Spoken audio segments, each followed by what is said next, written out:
Gucci is one of the most instantly recognizable brands in the world. Their signature handbags have been a staple of the rich and famous for almost 100 years, but not everyone knows the story behind this prolific brand. From family feuds to crime and murder, Gucci is a company with a wild and unexpected history. Today we are exploring 11 things you didn't know about Gucci.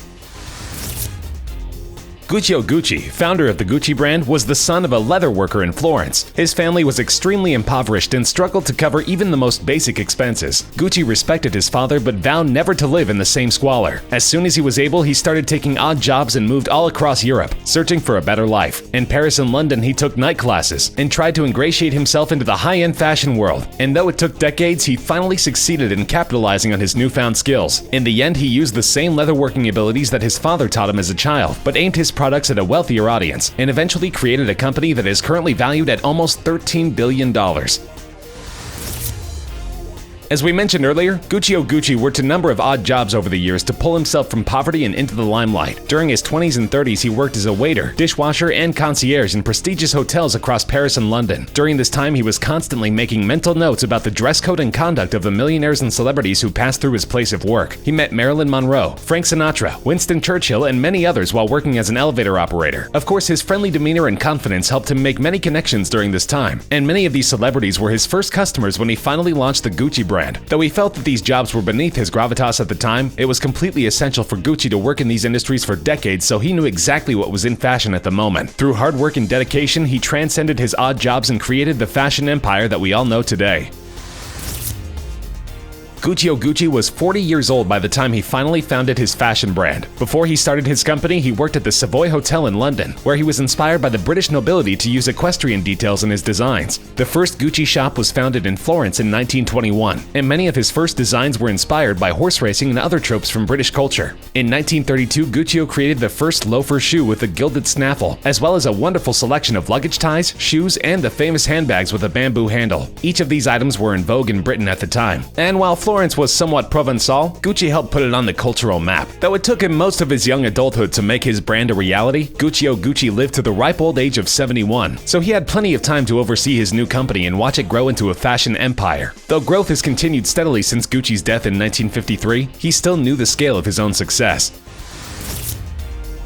In 2011, almost 60 years after Gucci's death, his family decided to open a museum in Florence in his honor. The opening ceremony was held in the Hall of 500, as referenced in Dan Brown's best-selling book Inferno. Of course, there's a huge emphasis on the life of Gucci, but the museum also hosts a cafe, bookstore, and of course gift shop, where visitors can shop for newly released Gucci items in addition to classic designs. The three-story space is arranged thematically rather than chronologically, to allow the pleasure of dipping into all sorts of wonderful displays of Gucci craftsmanship. But the Gucci Museum also promotes contemporary art. A contemporary art space is located on the first floor, hosting temporary exhibitions in collaboration with the Pinel Foundation. The adjacent room features video and film of movie art, as well as screenings of the two landmark films that Gucci helped to restore. Another room is dedicated to bamboo handbags. One of the Gucci artisans' most subtle innovations was burnishing cane to create the handle of their signature bamboo bag. The bags are still assembled by hand with the same manufacturing techniques used by Florentine artisans in the late 40s, requiring 13 hours of work.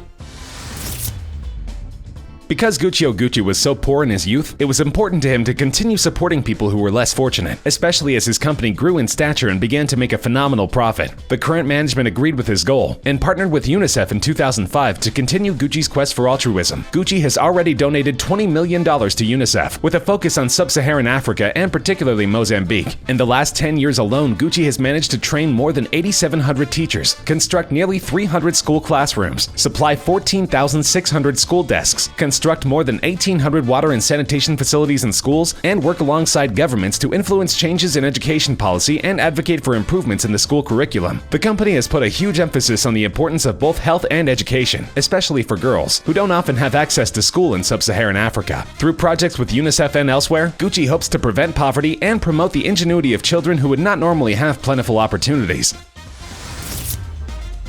The history of Gucci is fraught with intrigue and crime. If Gucci was the godfather of his fashion empire, then he passed that title on to his son Rodolfo, and then his grandson Mauricio Gucci. Mauricio was well-liked and ran the business competently, but many have mentioned that it was almost impossible to do business in Italy without dealing with the mafia. The Gucci family was no exception. They interacted with the mob regularly and kept the community in harmony. This all came to a halt in 1995 when Mauricio was murdered in his own office in Milan. A gunman stylishly dressed and armed with a 7.65mm pistol first fired on the 46-year-old Gucci from behind before shooting him in the face as he fell to the foyer's red marble floor. Only there was another twist. The authorities believed that the hit was not called by the mob, but instead by Gucci's ex-wife Patrizia Reggiani. To this day, Patrizia contends her innocence, but in 1998 she was convicted for his murder and was released 18 years later in 2016. She was 69 at the time of her release and feels bitter that much of her life was wasted on a wrongful conviction. In the end, we will never know who murdered Mauricio Gucci, but it's clear that he made enemies during his time on Earth.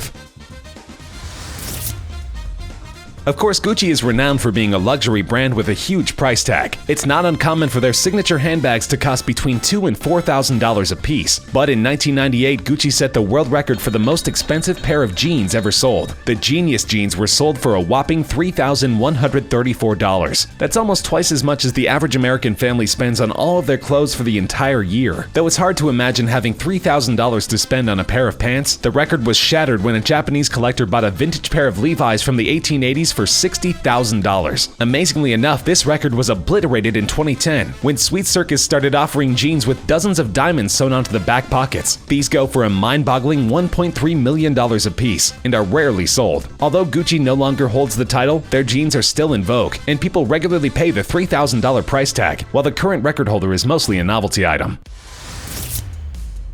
With a net worth of more than $25 billion, it should not come as a shock that Gucci is the biggest selling Italian brand of all time. Though it might seem obvious at first, Gucci has some stiff competition. Though they're thriving, other luxury brands like Prada and Armani are worth less than half of the total net worth of Gucci. And keep in mind that this statistic doesn't just include clothing brands. Gucci is substantially more profitable than both Ferrari and the Italian postal system. Gucci substantiates a huge portion of Italy's total economy. And though the country has suffered from a serious recession, it still has the 8th largest GDP in the world. Henry Pinault, the CEO of Gucci, has a net worth valued at $12.2 billion, making him one of the richest men in Italy. Clearly, the brand is one of the largest in the world and has the numbers to prove it. Despite its humble beginnings, Gucci continues to dominate the world fashion scene.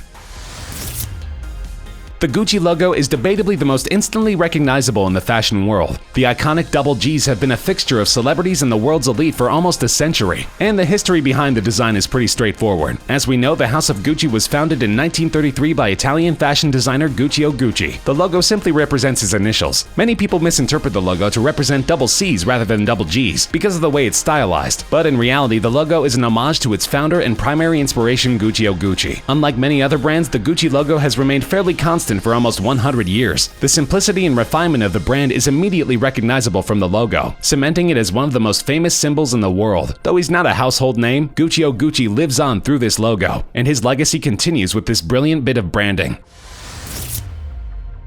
Guccio Gucci's rags to riches story has a very happy ending. His hard work and perseverance paid off in the end, and he witnessed his brand grow to become one of the biggest in Italy. But there is a small tragedy in Gucci's story. He died in 1953, the same year that the brand launched internationally. The first store outside of Italy opened in New York and was the first Italian luxury brand to open in the United States. Of course, after this opening, the brand continued to grow at a rapid pace, and now there are more than 550 Gucci stores scattered across the globe. The brand shows no signs of slowing down, and although the Gucci family has since divested in the company, there's a bright future for all those involved. It's unfortunate that Guccio Gucci died just as his vision was reaching a new level of success. As a poor boy in Florence, he couldn't possibly have conceived that his business would become one of the biggest in the world in the 21st century.